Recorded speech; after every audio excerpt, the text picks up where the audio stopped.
warahmatullahi wabarakatuh. Hai teman-teman, kembali lagi bersama aku Afan, dimana di channel ini kita akan membahas apapun yang terjadi di dunia ini. Jangan lupa subscribe, like, and comment. Dan jangan lupa setelah di subscribe itu ada tombol lonceng.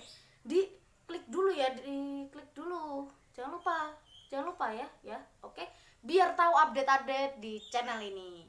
Oke. Kita cerita-cerita bersama Afan, dimana kali ini di video ini kita akan menceritakan kejadian yang sebelum ini mengejutkan seluruh warga Indonesia, yaitu kapal Nanggala yang tenggelam di lautan Bali. Ya. Saya pula, aku juga itu tuh terharu banget sih, sedih banget, mengenang ya dari 2018 tahunnya itu, dari Dirgahayu 72 itu aku tahunnya tuh dari situ sebenarnya. Kali ini di video ini kita, atau kami lebih tepatnya, akan menceritakan dari awal pembuatan Nanggala sampai akhir tugasnya dia. Oke, lanjut aja ke videonya. Kapal Nanggala sendiri dulu dibuat Jerman pada tahun 1978 ya, yang dipesan oleh Indonesia pada tahun 1979,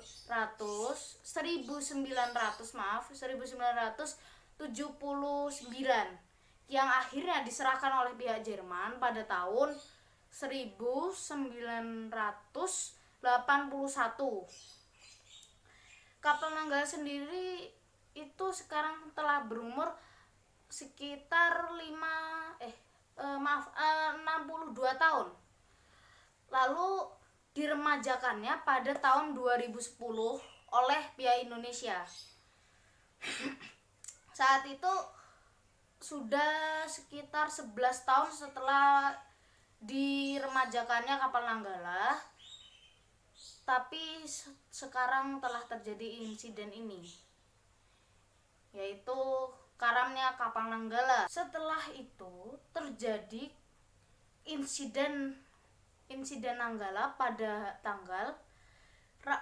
hari Rabu tanggal 21 April 2021. Nah, setelah beberapa jam melakukan pencarian, ditemukan minyak yang tergenang di lautan. Yaitu minyak itu juga dekat dengan terakhir kapal selam Nanggala itu terlihat, atau maksudnya mungkin kapal selam Nanggala itu menyelam begitu.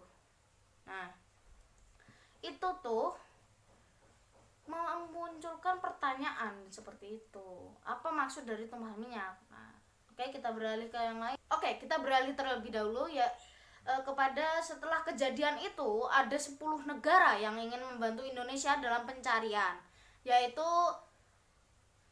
Malaysia, Singapura, India, lalu Australia, Korea Selatan, Turki, Rusia, Amerika, dan Prancis, dan juga Jerman. Totalnya ada 10 negara yang ingin membantu dalam pencarian. Nah, setelah dilakukan pencarian selama beberapa hari, dimana setelah beberapa hari itu dilewati atau lebih dari 72 jam, TNI melakukan konferensi pers terkait dengan hilangnya Nanggala yang sudah melebihi 72 jam, yang menjadikan ABK itu gugur dalam tugas karena sudah melebihi 72 jam batas oksigen di dalam kapal selam. Setelah itu kapal Nanggala juga dinyatakan tenggelam atau subsang pada konferensi pers itu. Setelah itu dari beberapa negara itu kan telah membantu tuh mengirimkan drone-drone bawah air mereka, yang dimana drone bawah air itu merekam atau mengambil foto ada kapal Nanggala, yang dimana itu sudah terbagi menjadi 3 bagian. Nah, Untuk tiga bagian ini nanti akan aku jelaskan lagi, oke? Kita beralih lagi kepada awak kapal ABK kapal Nanggala ini, karena ini juga memikat perhatianku, yaitu kenapa membawa lebihan awak kapal seperti itu, membawa lebihan 22, sekitaran segitulah, 22 awak kapal gitu kalau nggak salah. Karena yang aku tahu ABK kapal Nanggala itu hanya muat 35 orang, tapi kenapa membawa 53 orang? Dari berita-berita itu tadi, aku tuh muncul pertanyaan dari kepalaku ini, muncul pertanyaan gitu. Ada 3 pertanyaan, yaitu apa yang terjadi, kenapa ada gitu tumpahan minyak seperti itu. Terus ada juga yang kok bisa terbelah menjadi 3, sama satu lagi itu kenapa membawa lebihan awak kapal, lebih tepatnya 22 awak kapal itu kenapa dibawa seperti itu. Oke, kita membicarakan tentang lebihan awak dulu, oke? Dimana kalau menurut aku sendiri itu lebihan awak itu hanya masalah soal kayak perawatan gitu ya, perawatan dari kapal Nanggala sendiri, karena kapal selam Nanggala itu umurnya juga udah relatif tua, umurnya sekitar 62 tahun, oke? Nah, itu membutuhkan perawatan yang lebih dari ABK kapal gitu. Tapi TNI sendiri sudah mengklarifikasi kalau berat segitu itu tidak apa-apa, karena relatif waktu itu muatannya itu tuh nggak maksimal, atau maksudnya hanya membawa 2 torpedo atau rudal begitu. Jadi relatif ya masih bisa lah tambah awak gitu. Oke, sekarang kita membicarakan yang tentang tumpahan minyak ya. Untuk tumpahan minyak sendiri yang aku tahu, kapal selam itu untuk ke permukaan itu tuh membutuhkan udara ya, seperti halnya kayak balon udara ya, oke? Dimana tumpahan minyak itu yang dimasukin cairan itu, tempat yang dimasukkan cairan itu cairannya tuh dibuang dan digantikan oleh udara. Jadi kalau kesimpulannya sih untuk tumpahan minyak itu tuh tumpahan minyaknya tuh dibuang dan digantikan oleh udara agar mempermudah ke atas gitu. Tapi untuk ke permukaan sendiri itu tetap harus ada tenaga pendorong dari mesin. Nah, di sini ada kejadian dimana kalau seperti ini itu dinamakan kejadian blackout atau lost power in machine. Jadi apa itu blackout? Nah, blackout itu mesin itu tuh kehilangan tenaga. Nah, tapi di setiap kapal selam itu selalu ada namanya tenaga cadangan atau baterai. Nah, dari baterai itu kan arus DC tuh. Untuk menuju ke arus AC, dia tuh membutuhkan konverter. Nah, apa yang dinamakan konverter? Konverter itu adalah pengubahan arus dari arus DC menjadi AC. Kalaupun itu bisa diubah, itu akan menjadi arus AC. Nah, tapi kalau konverternya rusak, itu tidak bisa, sama saja nggak bisa menggerakkan mesin gitu. Jadi sebenarnya untuk ke permukaan itu butuh mesin. Nah, terjadi blackout sama konverternya rusak, jadi sama aja ujung-ujungnya akan ke bawah gitu. Makanya itu mereka itu sampai ke kedalaman 838 meter. Nah, kenapa kok bisa terbelah menjadi 3? Nah, terbelah menjadi 3 itu sebenarnya pelajaran fisika di kelas 8 kalau mau nyari-nyarinya, oke? Nah, di situ adalah adanya perbedaan tekanan antara satu atmosfer. Nah, apa itu satuan atmosfer? Nah, satuan atmosfer adalah dimana atmosfer itu tuh terjadi satuannya melebihi, itu dimana kita menyelam terus menerus selama selama 10 meter, jaraknya satu atmosfer itu 10 meter. Jadi semisal nih 20 meter di bawah permukaan laut, nah itu tuh 2 atmosfer gitu. Jadi kalau semacam 838 atmosfer, maaf, 838 meter, nah itu tuh